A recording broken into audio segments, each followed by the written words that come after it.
Okay, so let me give you one.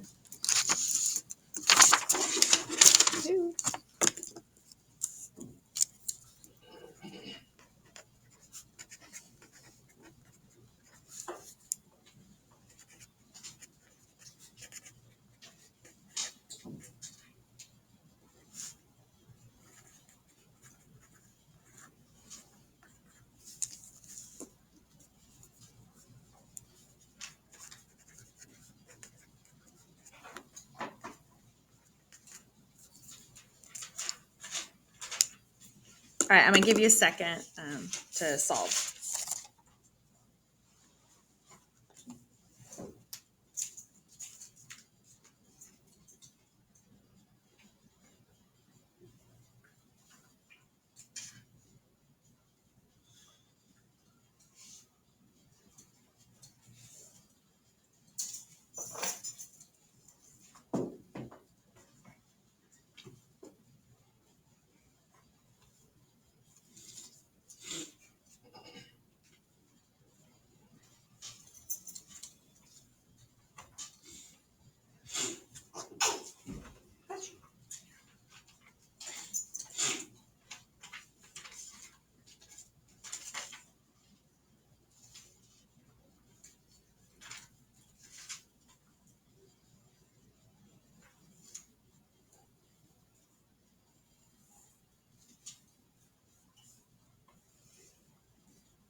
All right, so since they say solve, if I set up this triangle,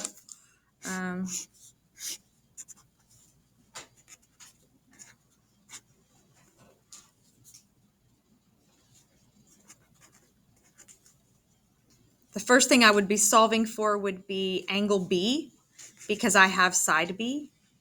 So I'm going to put angles on top. So I put sine of 104 over 26.8 equals sine of B over 31.3. Clear the 31.3.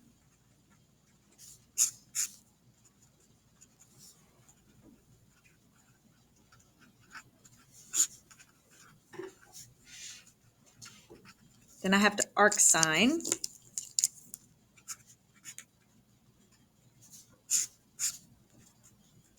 And when I arc sine, what happens? Yeah, domain error, which means no triangle exists. Y'all good? Everybody's all right? Do y'all want to do one more where you have to figure out if there's a second triangle? Yeah? Okay. Let me find one that maybe has two. Okay.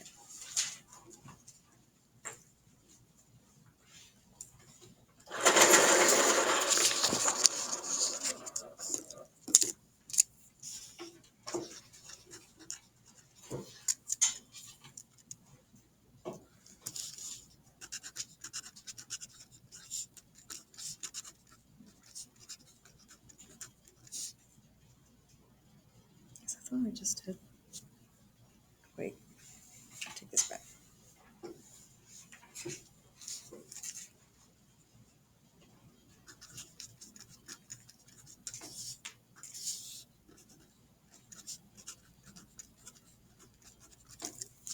All right. Try that one.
Oh, shoot.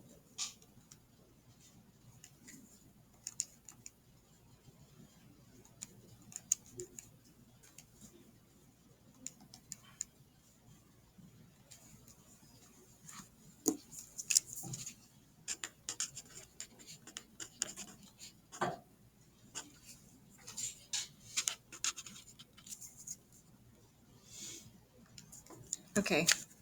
I don't know how far you are, but I solved for the first angle B and I got 49.11. So now I'm checking to see if I could possibly have another angle there. So I do 180 minus that 49.11.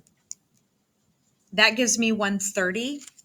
If I add the original angle they gave me to that, as long as there's room, I mean, it only has to be a little bit of room, but there's a lot of room this time, for another angle, then that means there's another angle there.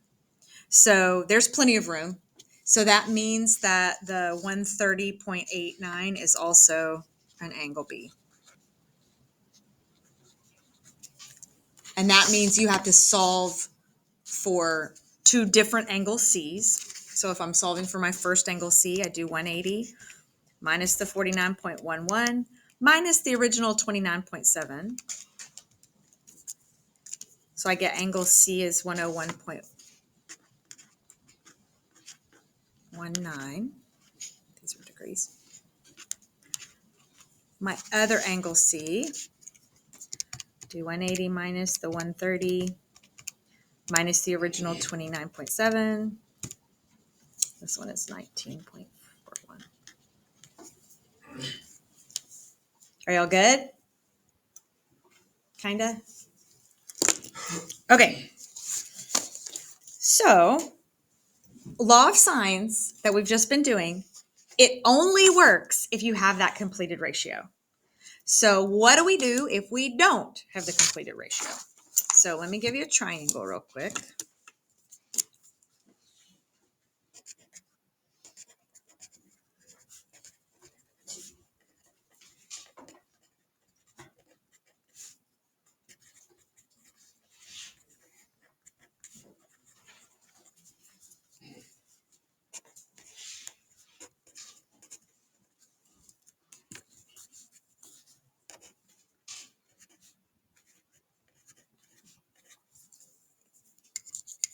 Okay, so they've given me triangle ABC.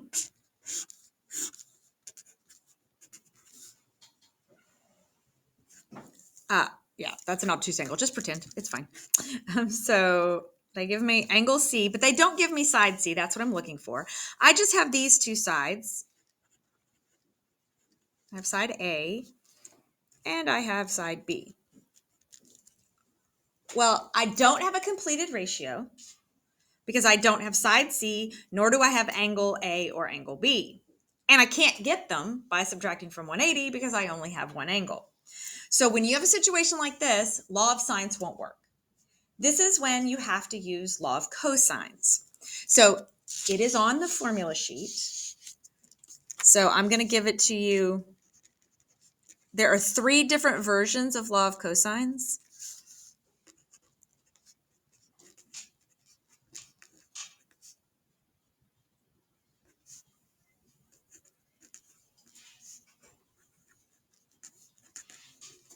All right.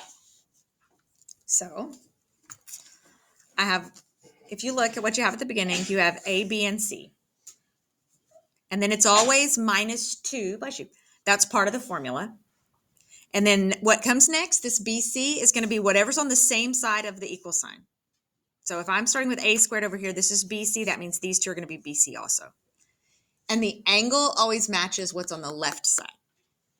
So if I do B squared, that means these next two have to be A squared and C squared because I have to have ABC in the front.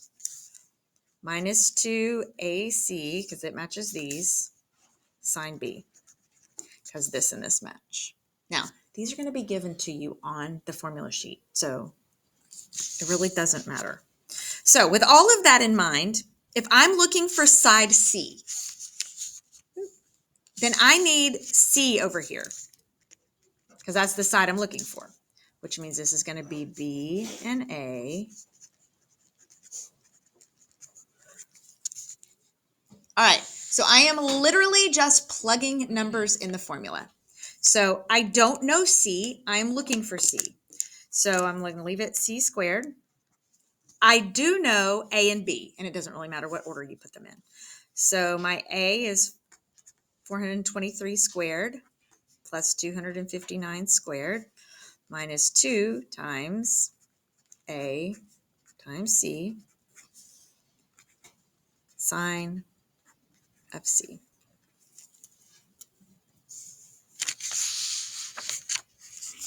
And you just plug it in the calculator. So 423, and you can plug the whole thing in. You do not have to do it in pieces. It can handle that, and actually can handle it with a radical sign, but I'm not going to do that.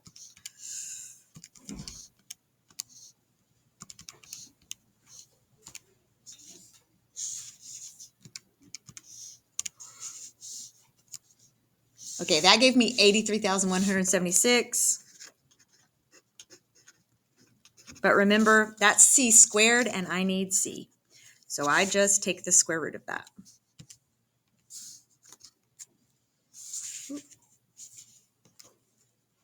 288.4.